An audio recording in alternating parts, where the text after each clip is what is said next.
Kausapin niya na lang sir yung team leader. Kaya nga po. Kaya nga po. Kung ano ba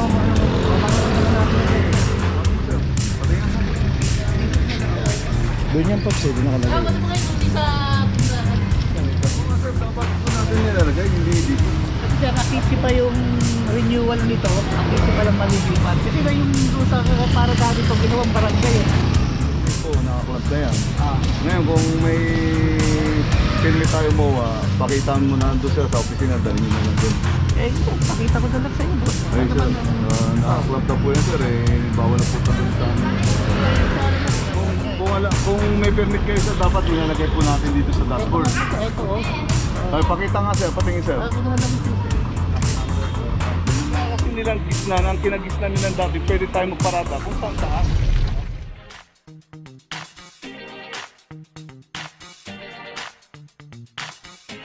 Papajo TV!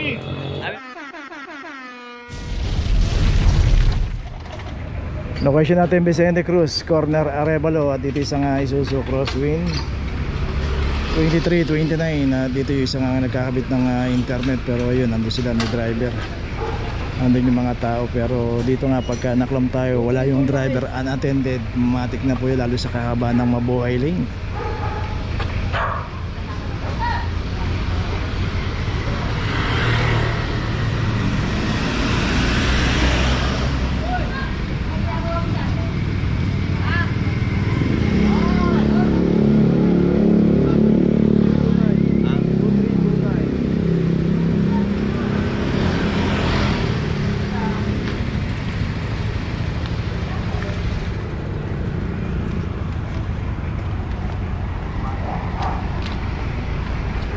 Okay, may notice na itong crosswind. Tuloy na po tayo.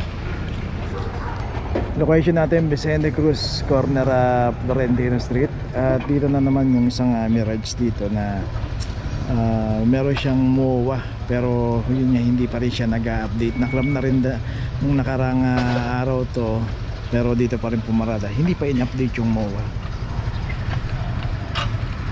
2343 42. So yun nga, dapat pagka may mga MOA tayo, update po natin para pagka kasi lagi po nadadaanan tong kahabaan ng Vicente Cruz. Sinisili po yan. Tama naman yung ginawa niya, nilalagay niya dito yung MOA para mabasa. So ang problema lang, hindi lang updated. So 2023 pa yung MOA niya.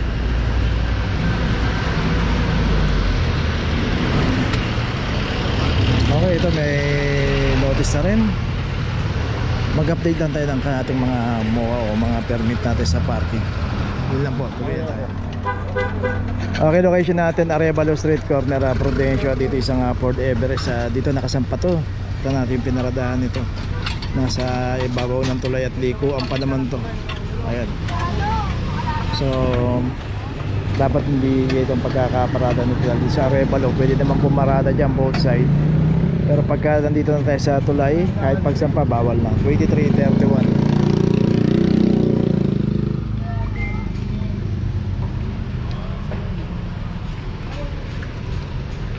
So makikita natin yung mga galing Puresa, Paltok Street. Ayan, makikita natin pagdaan dito. Sa yung dito rin yan, two-way kasi to, magsasalubungan.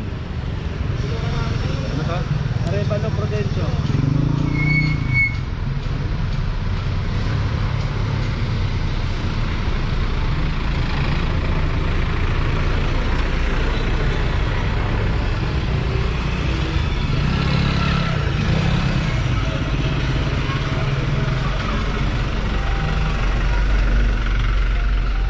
Okay, may notice na itong Everest na nakaparada rito sa pag-akit ng tulay.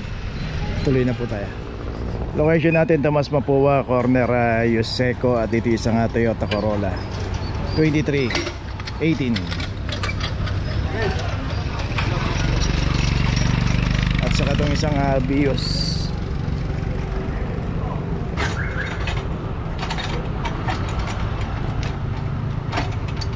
Hindi ako umapak ng tayo dyan, ha? Hindi lang hirap.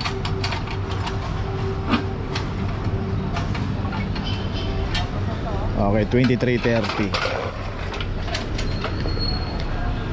Wala pa rin yan dalawa? Ano na yun, eh? Meron na. Okay, so itong Everest, walang driver to. Yung Innova ito, inabutan.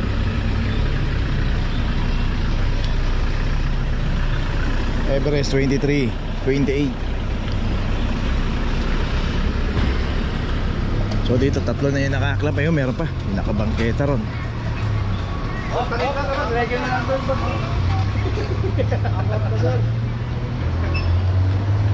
Okay, so itong Vios, ito nakaklap na rin 23, 36.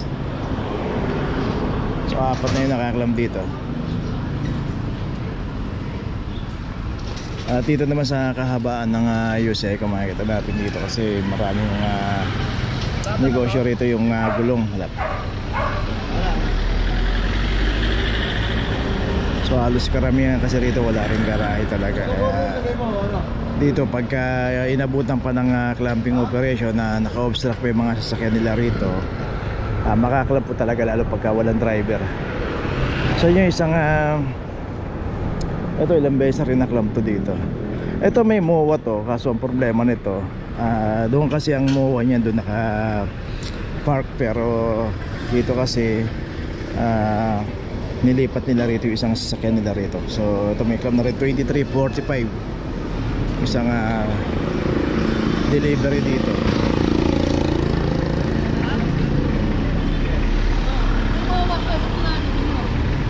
Kausapin nyo na lang sir yung team leader. Kaya nga po, kung ano ba makakita natin sir.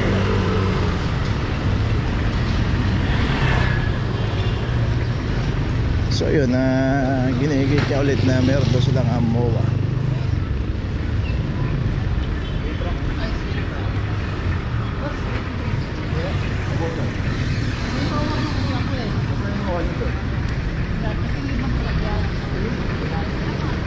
Dapat doon kayo sir. Asan mo nito? Sir. Paano mo sir? Patingin mo. Doon yan Pops, doon nakalagay. Bakit mo kayo susi sa tindahan? Okay, may mawa daw to eh. Meron po sir. Oo nga sir, dapat doon natin nilalagay, hindi dito. Kasi sir, akisi pa yung renewal nito, akisi pa lang malilipat. Kasi na yung doon sa para dati ito, ginawang barangay eh. Ito na sir, kung may mawa yan, kasi po nakaklap na yan. Ngayon kung may permit tayo mawa, pakitaan mo na doon sir sa opisina, dali nyo na lang doon. Eh, pakita ko na lang sa inyo, boss. Ay sir, nakaklap na po yan sir, bawal na po tanggalin sa amin. Naman ng mga Sir, nagka-clamping niya eh. kung may permit kayo sir, dapat nilalagay po natin dito sa dashboard. Ito oh. Ay, pakita nga sir, patingin sir. Ginawa lang yung susi. Tignan mo nga nito. Siya na naglalakad dito. Okay nga sir. 345. May agency bayad yan. Ililipat na daw sir yung address dito. Kasi agency pa kasi ang renewal niya to eh. Kaya agency pa ano. Kasi ginawa namin barangay para daanan. Si chairman to. Doon na yung barangay sir. Doon na yung sa tapat ko. Yung pinaparadaan ito. Oo. Kaya nga sabi nitong cargo, agency. Palipat nyo na lang yung address. Lima sasakyan mo yan. Lima sasakyan yan. Okay, ito may notice na. So may MOA raw sila rito kasi yun nga Cheng's address kasi doon ang location nila talaga. So 5 yung sasakyan nila rito may MOA.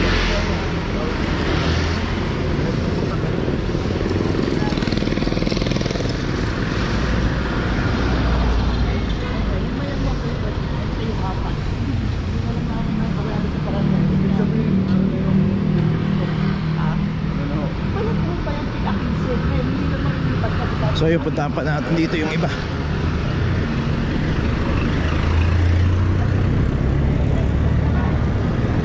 Ito, patawid na tayo ng Yuseco pero along Tomas Mapua pa rin tayo. Dito yung dalawang sasakyan pa rito. Ito yung Honda CR-V 2329.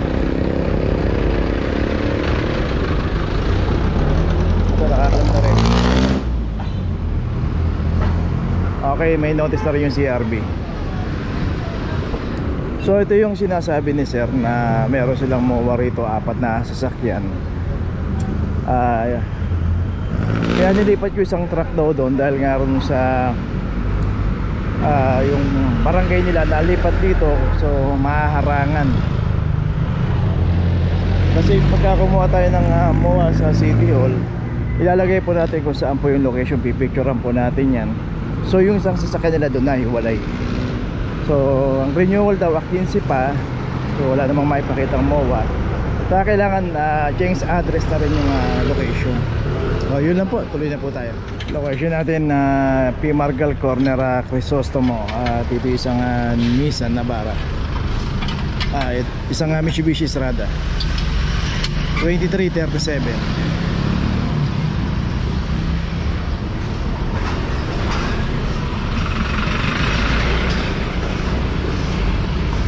Dito naman random naman po yung operation ng clamping. Kung sino po yung aabutan dito at maka-obstruct, walang driver, matik na po, makaklamp po talaga yan.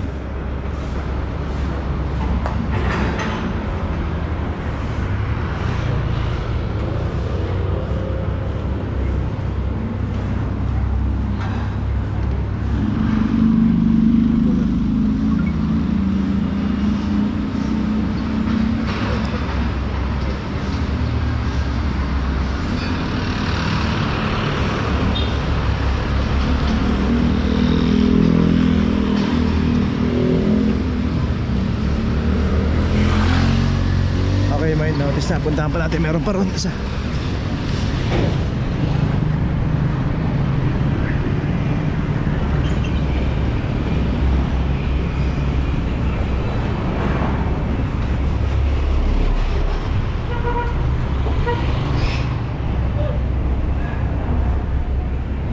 Okay, dito na tayo sa P. Margal Corner ng Sisa. Dito isang Toyota Hilux 2332.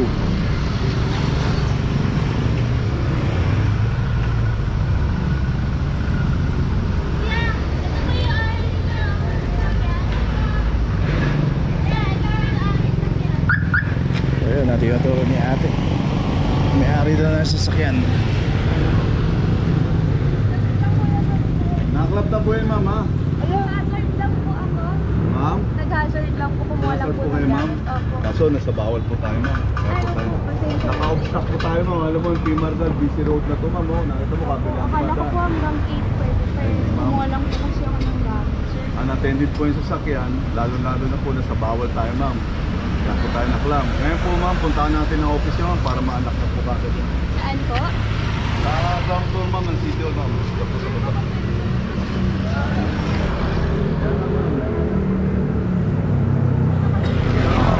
May contact number po naman yan. Tawagan nyo na lang para may contact. Bawal nga po sa amin na out na lang po kayo, ma'am. So yun, ang alam niya raw hanggang 8:30. Pero yun, inaabot na dito. Tuloy na po tayo. Okay, nandito na ngayon tayo sa opisina ng clamping, sa impounding dito sa Central. Dito na po nagtatapos ang ating vlog. Maraming salamat po sa mga subscriber, sa mga viewers, sa mga napadaan po sa ating channel. Maraming salamat po sa mga suporta nyo. Sa mga hindi pa po nakakapag-subscribe, subscribe na po tayo mga kabayan. Maraming salamat po. Mabuhay!